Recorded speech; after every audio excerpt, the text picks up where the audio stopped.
boa noite a todos. Estamos aqui hoje no dia 26, a equipe da matéria de direitos de bens e pessoas para tratar sobre um dos direitos da personalidade, que é o direito sobre o corpo, mais especificamente no que tange à transexualidade, os direitos trans, da transgenitalidade, identidade de gênero e assuntos relativos que envolvem a esse público específico. Para nosso trabalho, a gente conta aqui com 5 integrantes, né, que é Beatriz, Adilson, Eduardo, que eu vos falo, Igor e um outro Eduardo que também está aqui presente. E agora a gente vai dar início ao nosso pequeno debate. A ideia é que a gente possa expor aqui um pouco do assunto, estabelecendo alguns parâmetros, algumas ideias que a gente teve colhido durante algumas semanas para estruturar essa apresentação.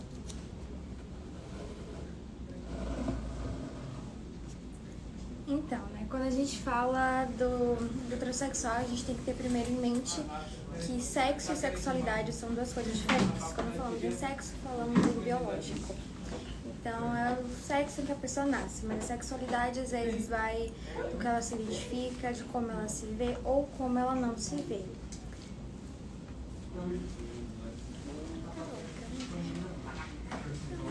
Boa noite a todos. Como o colega aqui citou, me chamo Jadilson e iremos abordar aqui a questão do direito ao corpo, né?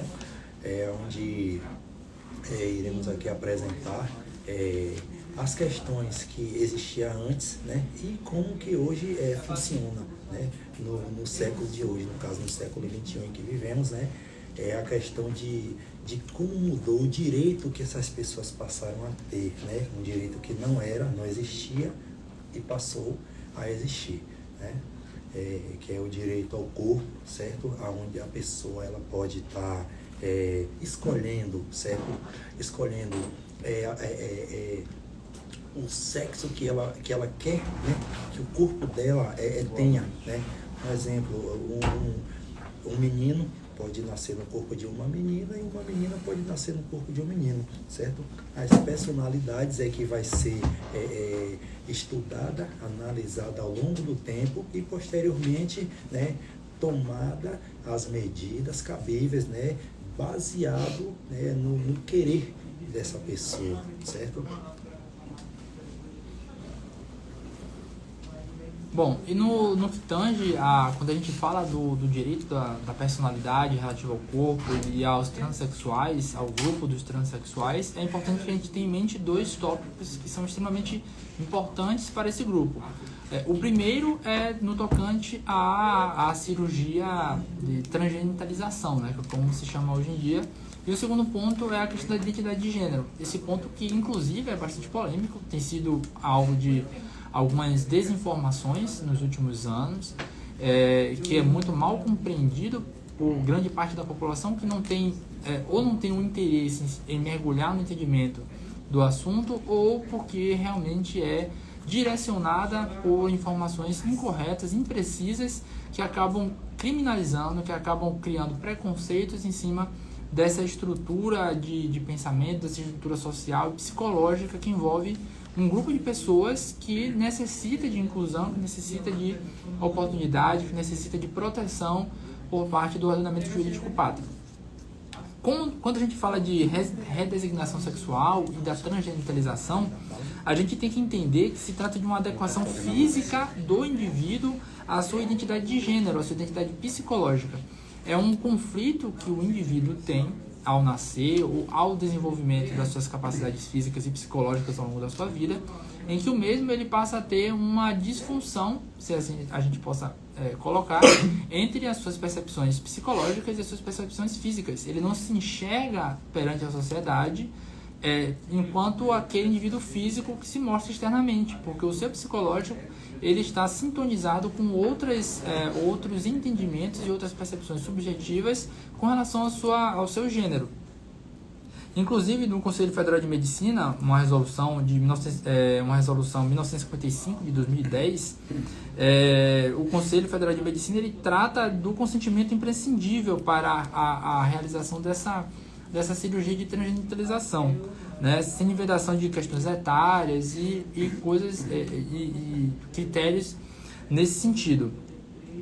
Inclusive, ainda que não haja a intervenção dos pais na autorização dessa cirurgia, é entendido no ordenamento jurídico nacional que o Ministério Público ele pode participar desse circuito, indicando um tutor, um curador, para que o indivíduo ali, pleiteante dessa cirurgia, ele possa ter as suas solicitações atendidas e ter seu bem-estar assegurado enquanto indivíduo dentro dessa sociedade. E é extremamente importante que a gente compreenda essa redesignação enquanto a diferença entre que não se trata de uma redesignação de gênero, mas sim de uma cirurgia de mudança de sexo, de uma transgenitalização. Porque trata de duas esferas, a esfera externa, que é a esfera do gênero, e a esfera interna, né? Que é justamente essa ideia do indivíduo se integrar na sociedade, de se sentir incluído, de se sentir representado perante as suas concepções. E dentro da identidade de gênero, a identidade de gênero é basicamente a aceitação psicológica e subjetiva do indivíduo. Para o ordenamento jurídico, seria a efetivação, de fato, do Estado Democrático de Direito, né, com a inclusão das minorias, das diversidades, não só raciais, que é muito importante, religiosa, mas também das realidades de gênero e sexuais que a gente tem hoje em dia na nossa sociedade. Visto que o direito da personalidade, ele trata do princípio da dignidade da pessoa humana, né, que é parte fundamental dos direitos e garantias fundamentais do indivíduo, sem a qual nós não temos um Estado Democrático de Direito efetivo, nós não temos um Estado Democrático de Direito completo, robusto, e que atue de fato como deve ser em prol de toda a sociedade, de todos os seus indivíduos e cidadãos. Então são direitos de categoria do ser, do indivíduo, do seu interno, e não do ter. Não é apenas uma questão de adquirir algo, mas de tornar-se, né, de transformar uma realidade em prol de uma inclusão. Bom, conforme abordado pelos colegas, é possível perceber que não pode se dissociar o direito ao corpo, ao direito ao nome, ao direito à identidade. Então, assim, dentro dessa temática, a cirurgia propriamente dita de transgenitalização é apenas o início do processo, mas a cirurgia em si, sem o autorreconhecimento, sem inserção do indivíduo na sociedade, por meio da sua inclusão social, por meio da sua identificação, por meio da sua imagem, seja a imagem objetiva ou a imagem subjetiva, ou seja, como as pessoas veem e como o indivíduo se vê, isso não estaria sendo resolvido o problema.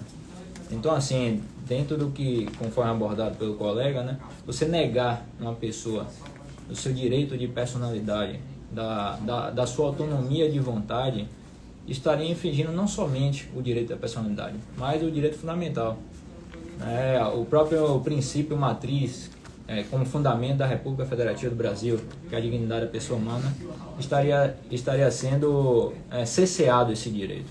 Então, assim, entrando nessa temática, teve uma decisão em 1º de março de 2018 do STF, numa ação direta de inconstitucionalidade, chamada ADI 4275, decidiu não mais ser necessária qualquer autorização judicial para que seja realizada a alteração do registro civil ou ainda a comprovação de realização de procedimentos cirúrgicos, ou seja, quebrando um pouco aquele paradigma do conceito do transexualismo como uma patologia.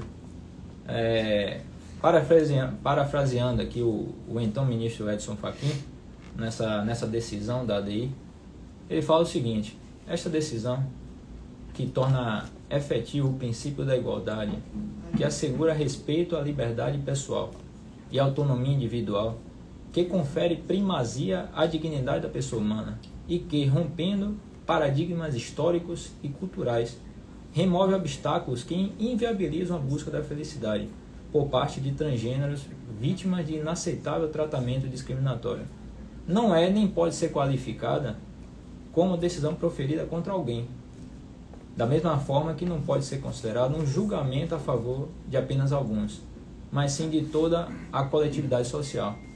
Então, percebe-se que houve uma ponderação de princípios, né, colocando o conceito da coletividade, né, acima do individualismo.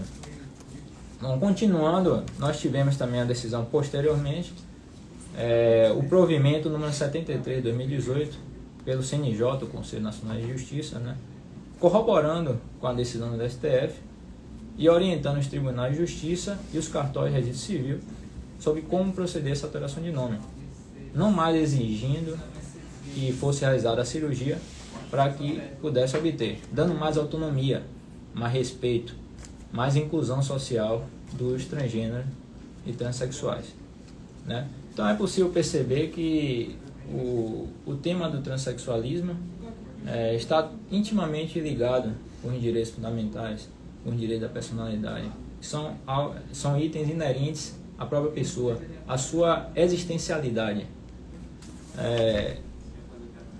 Dentro dessa questão, também pude utilizar aqui o voto do ministro Luiz Roberto Barroso, no qual ele aborda 3 planos, que acho interessante a respeito dessa temática. Ele abordou essa questão em relação ao plano da dignidade da pessoa humana, em relação ao plano da autonomia, em relação ao plano do valor comunitário. Em relação a esse plano da dignidade, ele diz o seguinte, né, que as pessoas transgêneras são incomparáveis e insubstituíveis, tais como qualquer tipo de pessoa, possuindo, portanto, uma condição particular. Ou seja, a dignidade não é objeto de concessão, né? Ela tem direito ao corpo, direito ao nome, da forma como ela se enxerga, como se vê. Sobre o plano da autonomia, a utilização do nome social diz respeito a questões intimamente ligadas única e exclusivamente à privacidade do indivíduo, ou seja, algo que está no artigo 5º, parágrafo 10º da Constituição Federal, né? Ou seja, a autodeterminação. Caso isso não seja cumprido, você está violando. E já no plano comunitário, ele fala o seguinte, né, que a dignidade atua como restritiva da liberdade individual, no que possa afetar o grupo ou o próprio indivíduo. Observa-se que o sujeito transgênero, ao utilizar o nome social, não afeta direitos de terceiros, tampouco os seus próprios direitos. Dessa forma, as pessoas transgêneras possuem como característica intrínseca os direitos da personalidade, fundamentados na sua autonomia. Então, algo que não se tem dúvida dentro do Estado Democrático de Direito. Alguns aspectos importantes também que devem ser levados é a questão da responsabilidade, a responsabilidade civil sobre todo esse procedimento, o procedimento de transgenitalização. Porque as consequências podem ser, a reparação de danos pode ser na esfera civil e penal, segundo o artigo 186 e 187 do Código Civil. E também alguns critérios são muito importantes para ser levados em consideração, porque os danos podem ser físicos ou psicológicos, então são sensíveis à integridade da pessoa e podem ser danos materiais ou imateriais. Os danos materiais podem ser físicos e os danos imateriais seriam moral. Então, desde o tratamento que você dá à pessoa transgênero, a brevidade com que se faz o procedimento, tudo isso é importante para manter a integridade física e psicológica. Por exemplo, uma pessoa que sofre um preconceito, que tem alguma dificuldade, por exemplo, em relação à documentação, ela vai passar por algumas situações, pode passar em algum momento por algumas situações em que haja algum tipo de discriminação ao acesso em determinados ambientes, como um banheiro feminino ou alguma outra coisa. Então isso pode afetar a pessoa psicologicamente. E isso também pode gerar um processo por danos morais. E então toda essa questão da brevidade com que é feito o procedimento, tudo que envolve essa questão é importante que se leve em consideração e se faça o mais rápido possível. Hoje temos dois locais que você pode fazer. Você pode fazer tanto clínicas particulares ou pelo SUS. Pelo SUS, a responsabilidade é do Estado, e nas clínicas particulares é da própria clínica. Então, existem alguns critérios que são definidos pelo CRM, que é o Conselho Regional de Medicina, para que você possa ter total segurança em relação ao procedimento e não haja nenhuma possibilidade de arrependimento. Um procedimento mal feito pode trazer danos físicos à pessoa, ou não se levando os critérios ao pé da letra, você pode ter também danos psicológicos. Então, tanto no SUS ou numa clínica particular, quando vai se fazer esse procedimento, os critérios do CRM devem ser levados em consideração e deve ser bem delimitado esses critérios para que não aconteça isso com a pessoa, né?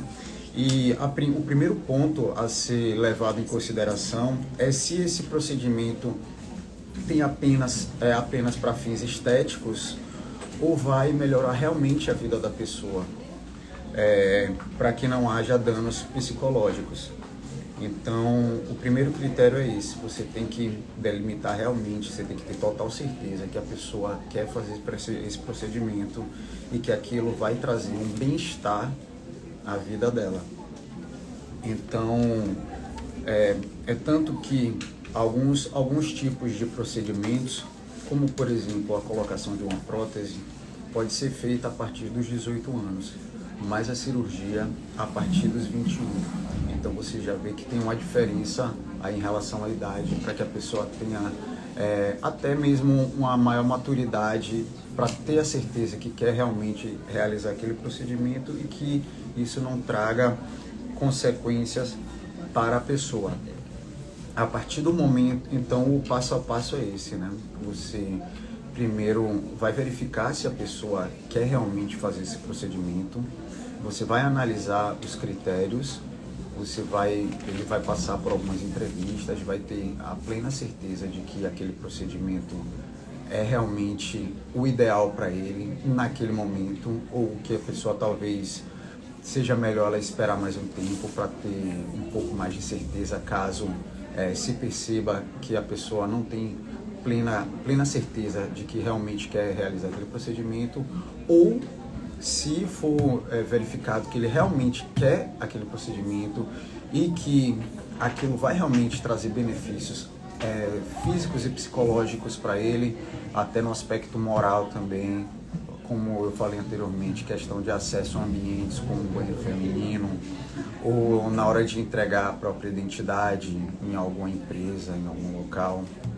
Então, analisando todos esses critérios, a partir daí tem um outro ponto que é importante, que é a brevidade com que é feito esse procedimento.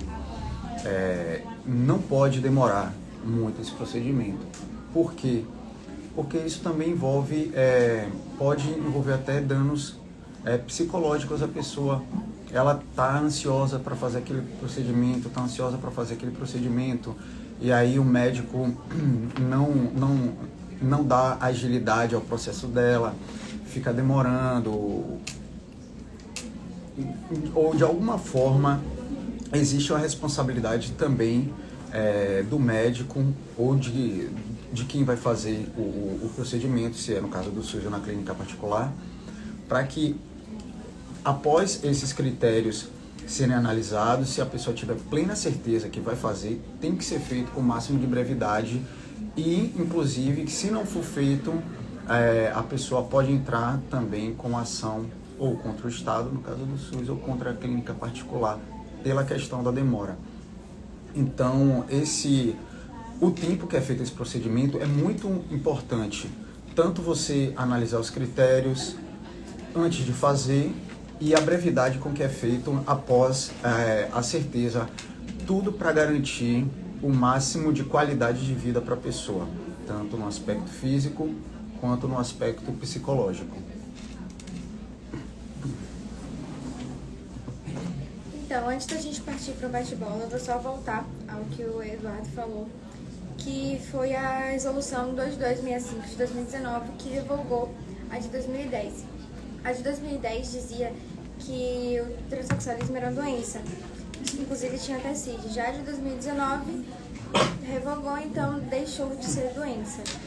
E como o Eduardo falou também, não só com médicos, mas também é necessário psiquiatras e psicólogos para fazer toda uma análise psicológica para ver se a pessoa, além de condição física, também tem psicológica para passar por essa cirurgia e por toda essa mudança que não é nada fácil.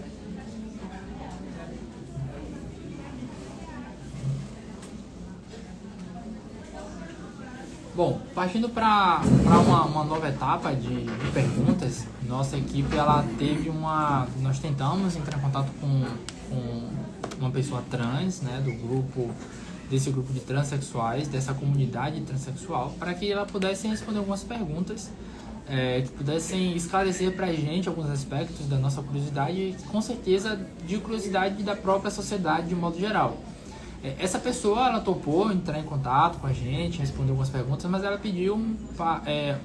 ela pediu, anonimato nas suas tratativas, nas suas respostas, por se tratar de uma temática sensível para muitas pessoas. Enfim, hoje em dia ainda não é tão aceito, ainda que se tenha uma evolução, uma melhora considerável na realidade social que a gente vive.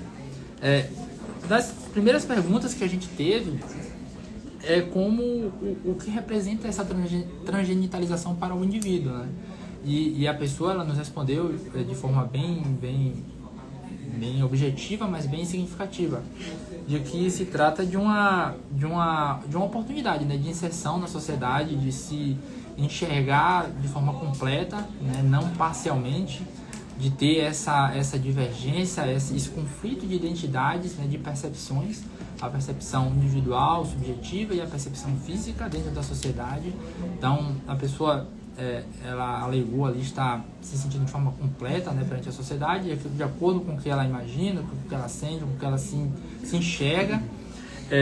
Uma segunda pergunta que a gente buscou tratar foi essa percepção antes e após a realização do procedimento. E segue nessa linha, né, de que antes do procedimento existia essa percepção individual e até da sociedade, enquanto um julgamento de uma pessoa de um sexo diferente, que se vestia ou se comportava de uma maneira completamente oposta perante a visão social, e que posteriormente acaba sendo algo muito mais acessível, muito mais tranquilo ou menos trabalhoso, menos problemático para o indivíduo de se socializar e de conviver ali em sociedade, tendo a percepção social cada vez mais condicionada até mesmo aquilo que ela hoje está sentindo. E, inclusive, a gente buscou pautar a questão da identidade de gênero, né? E a identidade de gênero é uma ferramenta, é um instrumento de inserção cada vez maior dessa comunidade, dessas pessoas, para que elas sejam compreendidas, não só toleradas. Não podemos mais ter uma sociedade que tolera essa comunidade, esse grupo especificamente, né? A identidade de gênero é justamente uma oportunidade que as pessoas e a sociedade entendam como funciona a percepção do indivíduo transexual, como ele se enxerga, como ele deseja ser visto, como ele deseja ser tratado, qual é a historicidade do seu processo de maturação, das suas ideias, como é que ele enxerga o mundo, né, como é que o mundo é visto através dos seus olhos. Então, a identidade de gênero é justamente o identificar do indivíduo transexual, né? É ele se mostrar na sociedade como ele é, sem ter que disfarçar, sem ter que se controlar ou se limitar a partir dos ditames sociais. Outra pergunta que nós fizemos também foi em relação o que mudou na vida com a decisão do STF na ADI 4275, né? E na abordagem da pessoa ficou claro o seguinte, que houve uma mudança no entendimento, vamos dizer assim, da sociedade, como vê e como ela se vê, né? Porque basicamente você tem um sexo psíquico E antes da decisão você tinha uma exposição maior da pessoa, tendo que entrar por vias judiciais e ficando de uma forma um tanto quanto, vamos dizer assim, inadequada, ferindo a sua privacidade, a sua intimidade. Então hoje ela consegue fazer a mudança, a alteração de nome com sigilo e de uma maneira muito mais simples. Hoje você pode ir em qualquer cartório de registro civil, tendo acima de 18 anos, e você pode alterar o nome, o agnome, o gênero em certidão de nascimento e o gênero em certidão de casamento. Algo inimaginável em tempos anteriores a essa decisão. Então isso conseguiu que houvesse uma maior inclusão do indivíduo na sociedade, né? E abordando não somente a questão da identidade, né? Mas aí envolve outros direitos da personalidade, a própria intimidade, a vida privada, a imagem, né? Então algo que está intimamente ligado ao que foi decidido.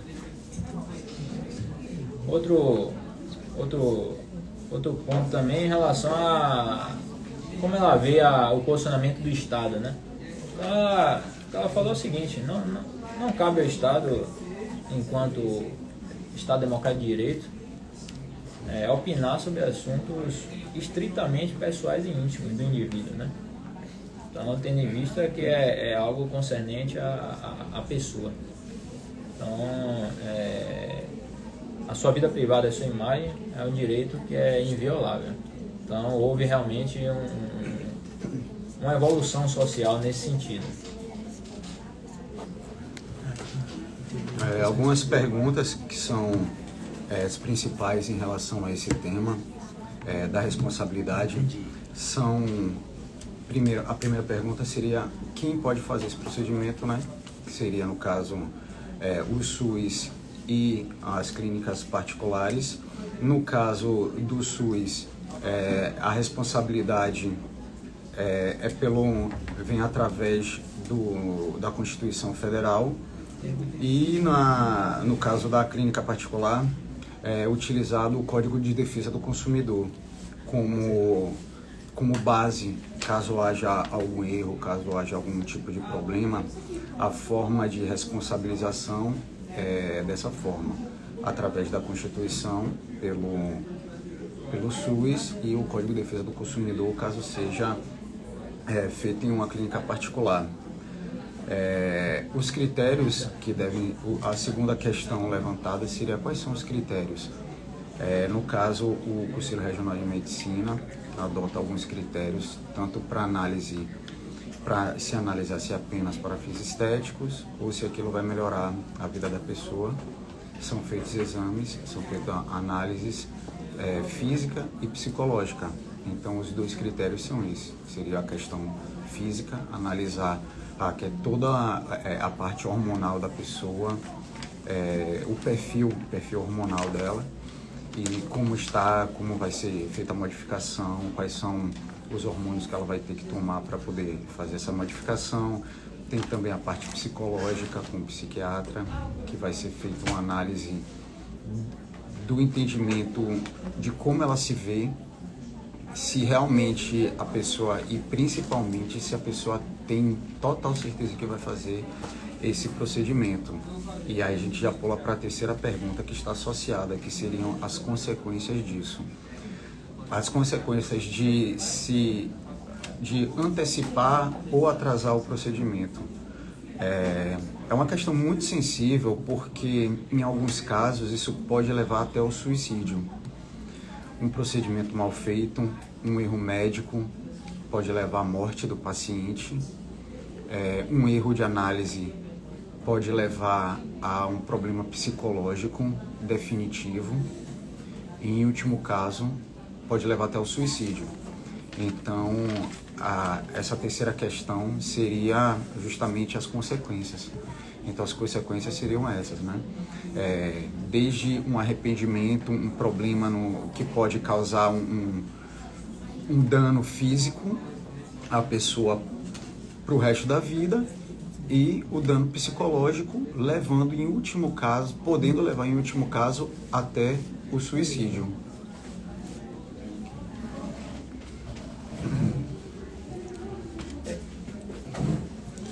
Então é isso. Para poder então finalizar, né, fazer um apanhado aqui do que aqui foi exposto. São muitas as questões da aceitação do procedimento final, né? Como por exemplo, como trata-se de partes sensíveis do corpo, né? E que na maioria das vezes não há como reverter a cirurgia, né? O procedimento, existe uma demanda muito grande, certo? Na esfera judicial, certo? De muita insatisfação, certo? Por parte das pessoas que procuram esse tipo de cirurgia, certo? Desde as necessidades fisiológicas que são comprometidas, certo? Desde outras questões também sensíveis, né? Muito sensíveis, que engloba essa questão da parte íntima, que muitas pessoas perdem até a questão do prazer, certo?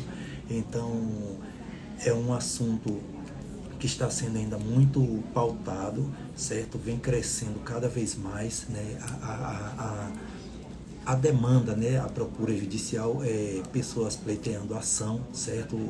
Ação essa em que requer, né, reparos, né, por danos morais, dano material. Então, é isso. É fazer com consciência, com cautela, né, verificar direitinho, fazer todo um acompanhamento, entender os resultados também, que podem ser bons ou ruins, psicológicos, né, depois ter que fazer tratamentos aí por longo tempo, e por aí se vai. Então aqui encerramos a nossa live e desejamos uma boa noite a todos. E aí fica uma reflexão para vocês. Até que ponto a tutela do Estado pode suplantar a autonomia da vontade do indivíduo nessa questão dos transgêneros? Boa noite, obrigado a todos.